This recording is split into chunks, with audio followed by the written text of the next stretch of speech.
Today I'm joined by Kristi Bartlett to talk about 5 issues affecting women in design. However, this video includes advice for everyone. By allowing the gender gap to continue, we are leaving a lot of money on the table. This report found that narrowing the gender gap could add between 12 and 28 trillion to the global GDP. If you don't know Kristi, she is the head of product development at Zibrio, and she's also an advocate for a more inclusive future. So let's just jump right into that conversation. And our first issue is an issue around representation. And I wonder if you could just explain, what is representation and what is this issue? Representation, I think we can think of it as a pretty broad issue in terms of any time that you would see designers being platformed or kind of given a position of prominence. So ideas that I thought where that might occur would be in maybe conferences or books you would read about designers, or even in blogs, social media outlets that talk about design, podcasts. If you look through those places, you can see who is being represented, who is being kind of put forth as these are great designers who you should hear about, who you should want to hear from. And something that I've observed, even as I've done quantitative counting of who's there, is a lot of these platforms are primarily platforming men. There's other diversity issues as well beyond just gender, but definitely more male designers are being kind of given positions of prominence in those places, but also in, maybe if you think about at a design school, who gets invited to talk to classes, who gets invited to give critiques or review portfolios, it tends to be a lot of men as well. And what do you think? Okay, I have to admit this, because in the past, sometimes in my brain, I think, shouldn't it be about the best person for the job or the best, speaker for that speaking engagement? And how do you respond to that?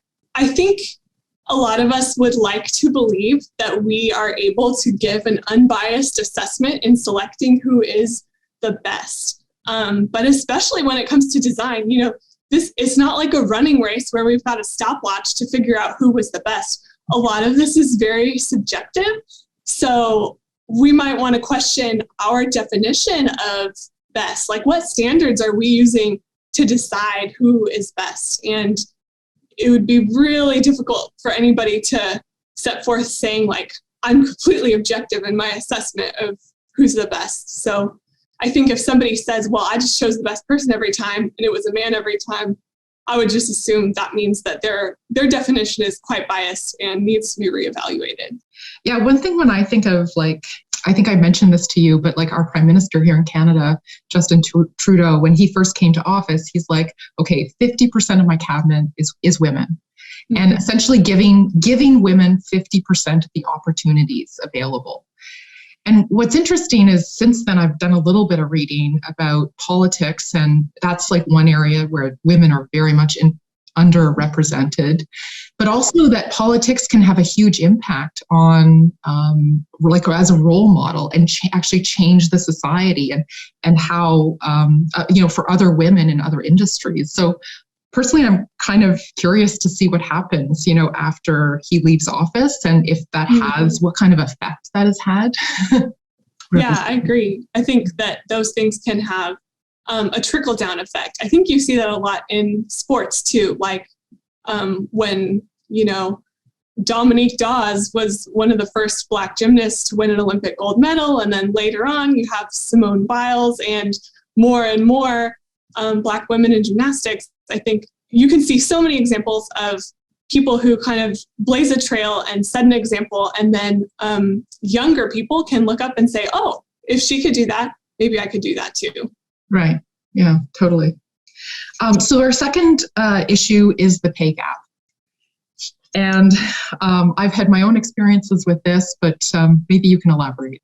It is unfortunate that industrial design is a quite understudied field. So you're not going to be able to go on Google and find out what is the pay gap between men and women in industrial design. That's just not a fact that's out there. But what a pay gap is in general is basically the calculation done to see, if men make $1, how much do women make for that dollar, or kind of what's the percent difference between how much money men in a certain profession are earning and women. And I was able to find some stats about graphic design and engineering in the US. And they were both quite similar, kind of around 25 to 27% of a pay gap, meaning that men are making about 25 to 27% more than women in those fields. So I think it's relatively safe for us to assume that in industrial design, it would be somewhere in that same area, since we're also, close to design and engineering. I think it's a safe bet to assume industrial design is in that range. Yeah. So what advice do you give to, let's say women and men, everyone? I think a lot of people like to put the blame on women and say that women are just bad negotiators. Women need to just negotiate more. But actually women tend to be socially penalized for that sort of behavior. So studies have shown that when women negotiate, other people evaluate them more negatively and say they're less interested in working with her. So I think it's really unfair to blame women for being so-called bad negotiators, because our society also penalizes that sort of aggressive, assertive behavior from women. So I think we have to kind of look at the bigger picture and say, maybe it's not all on the women. Maybe it's not only individual action that women need to take to fix the problem. So one thing that people really advocate for is if companies are willing to be transparent about salaries and kind of show hey, this is what everyone at every level is making, then people are able to know and not kind of need to negotiate blindly or wonder how much other people are getting paid. I think another thing that is really amazing if men are willing to do it is to negotiate for or alongside their female counterparts and say, if you compare salaries and you realize that your female peer is earning less than you are, then maybe you need to go to your boss yourself and say, hey, this isn't right. Mm.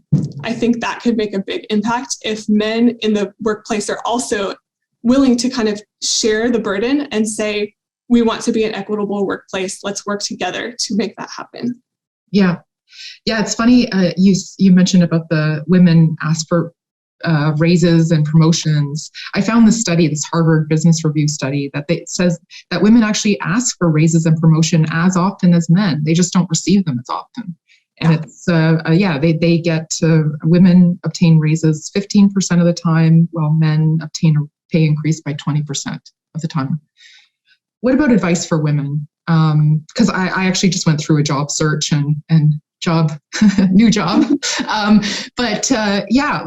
was just thinking of some very practical tips for women to try and do your own salary research. And it is difficult because, there isn't as much information on industrial design as in other areas and other industries. But when I'm answering the question for you now. You should answer the question. You have recent experience. Yeah. Tell us. Okay. I was going to just, do your own research, because it's not just about, first of all, it's about the industry that you're in, because different industries, whether consumer product, exhibition design, medical design, all of these different industries have different pay bands and pay, ranges. Yeah. And either, go to a professional association. Sometimes they have, they'll have the salary guides. We do here in Canada and Ontario. We have CEDO did a salary assessment or kind of survey. I think Core 77 or Coraflot, they have their own kind of pay, salary. Yeah. But those ones, I guess all of those things can be somewhat problematic, because you don't necessarily know if people are actually being 100% honest and truthful. So there is you have to take those ones with a grain of salt, I think. Another thing I was thinking is research the city that you're going to be working in, because that can have a huge impact on the salary. Usually it's salaries based on cost of living, and different places will have different salaries, different cities. The next issue is pigeonholing. And where does this come from, pigeonholing? And what is it? Yes, let's start with what it is. So specifically in industrial design, Pigeonholing, when it comes to gender specifically, is going to be the idea that people of a certain gender are kind of more suited for certain roles. So in industrial design, we'll see that like maybe people will think that women are really good for CMF or soft goods or design research or toy design, or maybe men are going to be really good in CAD. And basically, from what I've researched, this whole idea has been around for a long time, and it kind of just comes from our general constructing of gender as a society, that, gender is a construct, and so is technology, essentially, or different jobs can be kind of co-constructed alongside gender. So we'll say, these roles are masculine and these roles are feminine. So it's masculine to work in the machine shop and, use the bandsaw, but then somehow sewing machines are feminine. And it gets pretty arbitrary, actually, when you step back and think about it, because a lot of it doesn't really make any sense, except when you think about it in the context of gender as a construct and us pushing them into certain holes or pigeonholing them because of their gender. And is this like implicit bias? Is this a similar thing? I think we could think of it similarly to implicit bias. I don't know that it's exactly the same, and I don't think most scholars categorize those things the same, but it definitely goes along the same lines of, being biased and making assumptions about people, because, why would a woman necessarily be more interested in, soft goods, or why would a man necessarily be more interested in CAD? And I think people also, it has to do with kind of performing gender and people feeling like, people aren't able to live their lives without everyone seeing them as a certain gender generally. So people will get more encouraged in certain directions. Maybe some people are genuinely interested in something that goes alongside gender stereotypes, and there's nothing wrong with that. Or if you're genuinely interested with something that goes against gender stereotypes, there's nothing wrong with that either. So I think it's kind of a tricky issue, because I think it affects both men and women. I read an article where a male industrial designer was interviewed, and he said he really preferred to use the title design strategist for his role because he felt like design researcher sounded like a woman's job. Oh, really? And I thought that was shocking, because it was clear that he was, doing the same job. Like design research and design strategist in his mind were the same. But for him, he felt one title was more masculine. Wow. That's incredible. Yeah, it was very surprising, but it's so I would say this issue really affects women and men, because there's no real reason that anyone, or non-binary people, anyone would need to be in, a certain area of design based on their gender. I think the other part of it that's really important to recognize is that the areas that are more feminized are also generally devalued. And so that's one of the highly problematic issues, is maybe people think, CMF and soft goods and design research are all easy, and so we're going to call them softer areas of design. And, and the CAD and rendering are so technical, or something like that. And, when we label something technical, then we usually value it more highly and want to pay people more to do it and act like it's more difficult, when really a lot of that stuff is not actually true. And what's considered technical is a construct also. It's not there's not real criteria out there that's objective, that's deciding what's technical. So how do we stop pigeonholing people into different roles? Yeah, that's a good question. I think it kind of, in a way, does go kind of maybe the same way that we would try to train ourselves about our biases to work on implicit bias. We have to recognize that we might be doing this, right? Recognize that we might be assuming that if a project has to do with women or children, that women are going to want to work on it, or assume if there's a user research project that men aren't going to want to work on it. I think we have to recognize those assumptions that we're all making.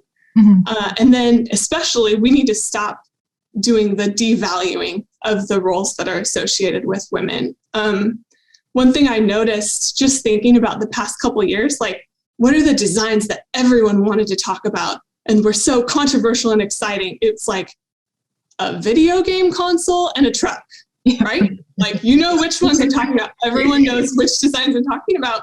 Nobody wanted to talk about like the car seat that really made a splash in the design world. But like, there's a lot of, really important to people's lives, interesting, great design in other arenas. But when those arenas aren't like as associated with men, people don't really want to talk about them as much. Right. Yeah. Yeah. It seems like pigeonholing, and maybe it's more kind of implicit bias, but it's something that we're kind of fighting within ourselves and our own lived experience, right? So maybe it's more of just trying to be conscious of, that this is going on within us, despite our best intentions, and to really, try to be aware of it. Okay, so number 4 is hiring discrimination. So what form does this take? How does this show up? Well, I think it can take many forms, but the form that came to mind the most for me, specifically for this issue, was I've just heard multiple reports of young women who have been applying for jobs in industrial design studios, and they're getting asked questions like, when do you plan to have kids? And that's an illegal question. It seems to me like, I think the hiring practices in our industry can be a little bit potentially worse than in other industries because a lot of the companies are very small. And so they don't necessarily have like an HR department or like a lawyer telling them like, hey, just so you know, these are the legal procedures that you need to follow in order to like hire people appropriately. So I think that's why I wanted to bring this issue up, is I want to spread awareness within the industry that it's actually illegal to ask someone about certain things in interviews. And that is true both in the US and in Canada. It is illegal to ask someone if they are married, if they have children, if they're planning to have children, if they've been divorced. Any of those things are illegal to ask about in interviews. And it seems like people just are not aware of that. And so obviously the resulting why people are asking those things is because I think some of these small studios, they are afraid to take on the so-called burden of having a pregnant employee who they would then have to provide maybe maternity leave for, or something like that, which is totally, again, a whole nother issue that we could be talking about. But right now we're talking about the front end of the issue. Even asking about those things is against the law. Mm-hmm. So is this a matter of like just women not answer? Like, what do women do when they're asked this question? That is a really good question. So there are multiple kind of options out there. So one is if you thought like you could answer the question, right? If you thought the interviewer was asking it maybe in kind of like a really naive, more get to know you way, and they were really just trying to be nice, and you didn't get the sense that they were like trying to use this against you, maybe you would decide to answer the question. Another option would be to sidestep the question. So you could say like, oh, if someone asks you if you're planning to have children, you could just say, I'm really dedicated to my career, and no matter what happens in the future, I'm planned to be dedicated to my career. Still, like, I think if people are asking you these questions, it may be a sign to you that you just don't want to work there. And that's a sad thing. You could directly question the relevance of the question they're asking and just ask like, hey, I was wondering, how is this relevant to the job that we're discussing right now? I think in any case, it puts people in a difficult position because when you're being interviewed, you don't want to come across as like confrontational to the person interviewing you, right? But technically what they're doing is wrong. So kind of the third option is maybe the best, but also kind of risky, right? Because you don't want to, give them the impression that you're not interested or that you're like being antagonistic toward them. But from people that I've heard describe this experience, I think a lot of them just kind of took it as a sign, this isn't the place for me to work, which is too bad because, what that tells us is there are more places out there that are maybe suitable or trying to suit themselves better for people who do not look like they might have a child one day or get pregnant. Is there anything men can do? Absolutely. One of the experiences I heard about, it was a man describing that he heard his boss ask a female candidate this question in the interview. And so let's say you're in an interview and you're a man who's helping interview someone. If you hear an illegal question asked, you could say, "Oh, we can't ask that. Like, that's not a legal interview question. Please don't answer that. So sorry." You can step in and, or maybe you could proactively make sure that your company isn't asking people these type of questions and have a discussion with your coworkers and the people in charge of hiring at your company to just say, "Hey, like, we've heard that this is going on in our industry and we need to make sure that our company isn't part of this." And then, number 5 is the myth of the pipeline problem. Can you explain this one? Yes. So I'm sure we've all heard about the pipeline problem. It gets described a lot to kind of explain away any diversity issues, whether that's lack of gender diversity or lack of racial diversity in tech or whatever. People say, "Oh, it's just a pipeline problem. We only had 5 women apply and we had 100 men apply. So that's why we hired a man." So the reason that I thought we should really start thinking of the pipeline as a myth is because it's not like there's just this, unhuman pipeline out there that's leaky that, people are actually dropping out of over time. Because it only leaks women, not men. Yeah, with like women-shaped holes in it. That's not really how the world works. So I think a better analogy that we should be using is an ecosystem. And I think if you think of an ecosystem, like an ecosystem can be healthy and conducive to life for certain living beings, or it cannot. So I kind of thought of a fake story, like if we think of this guy, ID Steve. So ID Steve, he says, "Oh, we didn't hire women at my company, but that's because we didn't get applicants. It's a pipeline problem." But meanwhile, ID Steve, goes to colleges and universities and does critiques, and he doesn't realize that he's giving more useful feedback to the male students presenting, and he's not giving as useful feedback to the women. Or maybe ID Steve, works in a very kind of bro-y studio and doesn't realize that his own workplace is an unwelcoming environment for women. And maybe ID Steve, he doesn't recognize that his own actions and his own presence in the design world contributes to the design ecosystem. And so for him to blame the pipeline problem kind of absolves him of responsibility when actually all of us have a responsibility to cultivate a welcoming environment in the industrial design ecosystem for designers from all backgrounds, especially designers from backgrounds that are underrepresented in design.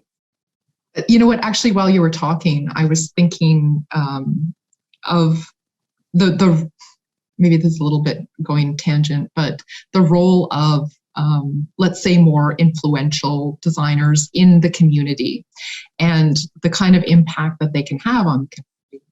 Because recently I was told a story about someone in a community here, in the ID community, who apparently he met with students and would be very critical of their work.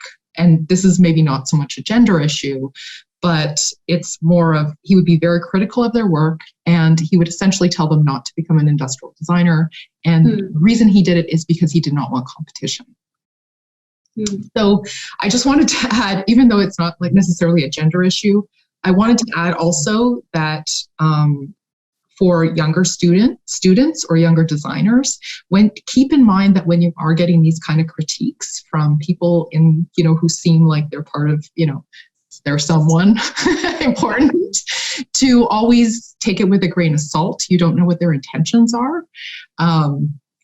So I just wanted to add that. Yeah, no, that's a really important point. And I think something that's so kind of weird about design in general is just the way that we have this system of critiques. And you brought up previously implicit bias. And I think something that we have really not taken the time to do as an industry is think about, like, how do implicit bias and our focus on critiques, like, how did these things intersect? And how is just everyone's implicit bias affecting the type of critiques that they give? Unfortunately, there's like really little academic research about that. The only paper I found was from 1993, which now seems like extremely old. But in that paper, they did a study about critiques, and they basically like observed a bunch of critiques and found that among the group of students that they had, I don't think they had a ton of diversity, but they did have women and they did have Black students. And the female students and the Black students of either gender were getting less helpful critiques. They were getting shorter critiques, and they were getting kind of like more talked down to rather than more of like a collaborative conversation. So they were just getting like less useful feedback in their critiques and more kind of discouraging feedback. And I think, like, I don't know, that just the fact that we still kind of hold up critiques as the gold standard of the way to educate in design is a little bit disturbing, considering that we haven't really thought about, like, how does implicit bias impact critiques? Right. Yeah. Wow. Yeah. Do you have any final words on this topic, or anything that you didn't get a chance to say? I think we should just end by saying, like, even though this video we're mainly talking about women in design, I just wanted to mention just the important topic of intersectionality. For people who aren't familiar with that topic, it's basically just the idea that people have many different aspects of their identity, and those aspects can intersect in ways that can cause some people to experience even more discrimination. For example, if you're a woman, but you're also Black, then you're going to experience discrimination both for being a woman and for being Black. And that's going to kind of add up, or maybe even multiply together. So it's important for us to consider that women are not the only group in industrial design that experiences discrimination or lack of representation, or any of these issues that we're talking about. We talked about the pay gap, but the pay gap is worse for Black women and for Latino women than for white women.